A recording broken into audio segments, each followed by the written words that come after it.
Hello, this is Mayor Gerald Roznovsky, and I'm here with City Manager Modesto Mundo.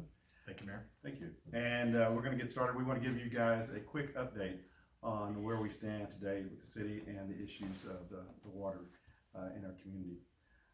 First thing we want to go ahead and talk about is, and ask Modesto a question is where are we at toward rescinding the bottled water, the boil water notice?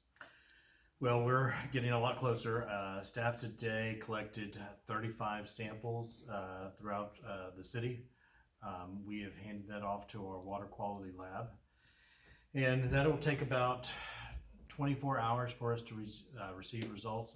We're anticipating that it's going to be positive news.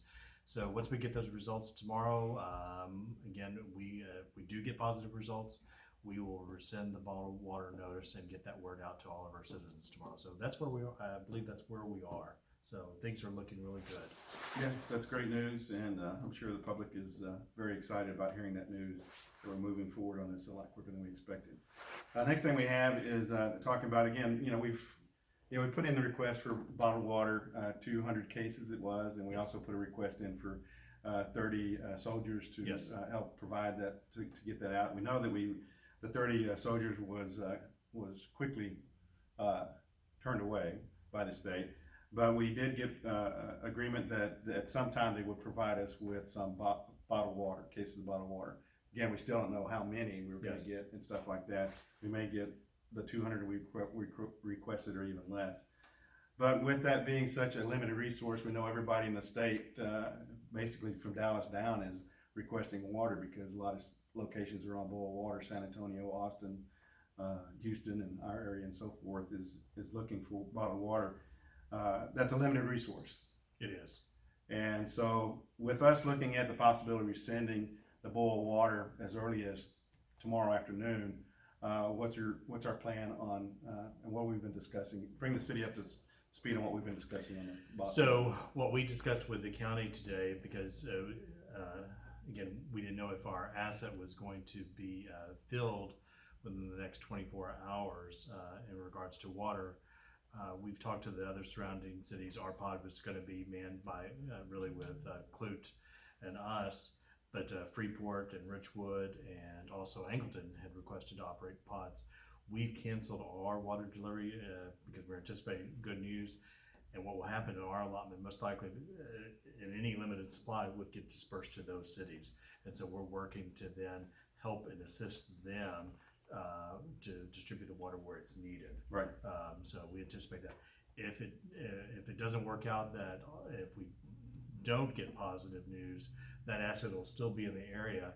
It'll just take us one more step of trying to pick up water and then kind of regain some speed and operate in a pod here. But we're not anticipating that. We're anticipating that the other surrounding communities are not where we are, right, and that they need that water asset first.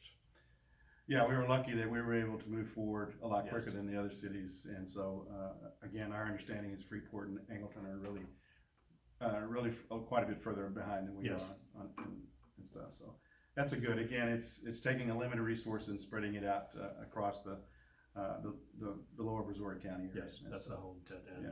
And they've helped us in previous times. This is our turn to be able to help them. And again, we still don't know when it's going to arrive anyway. It may arrive late tonight. We know it's not arriving this afternoon. Correct.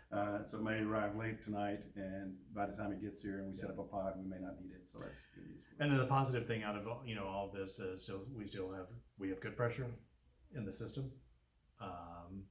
You can still flush and wash your clothes and stuff. So any of those restrictions are off. So we're good.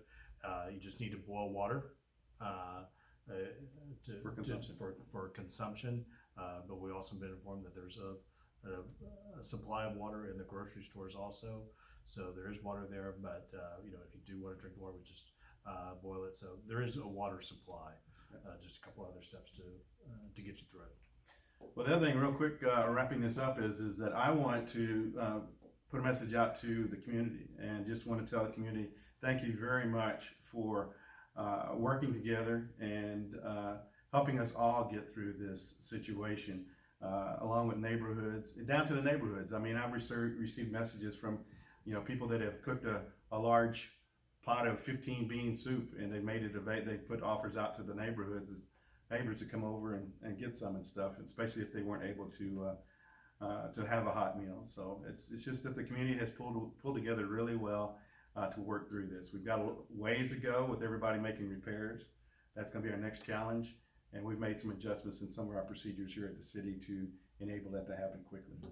And Mayor, I just wanted to, quickly just, send out the thanks to our employees, especially the utility employees who have just, worked tirelessly, 24 hours a day just to, respond to citizens who have leaks, to shut water off, try to maintain the pressure in the system, making sure we don't have leaks, getting it refilled, doing the testing. I mean, their job is just unending.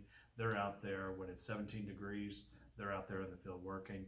And the other, we had a lot of staff working, but again, the other group of employees that really came together were our recreation center employees and helping assisting the Salvation Army at the rec center, maintaining the warming center.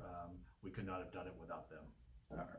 Well, thank you very much again. And everybody, I know this went a little bit long, but again, we appreciate you listening in, and hopefully we're all heading in the right direction, and we'll continue in that direction. Thank you.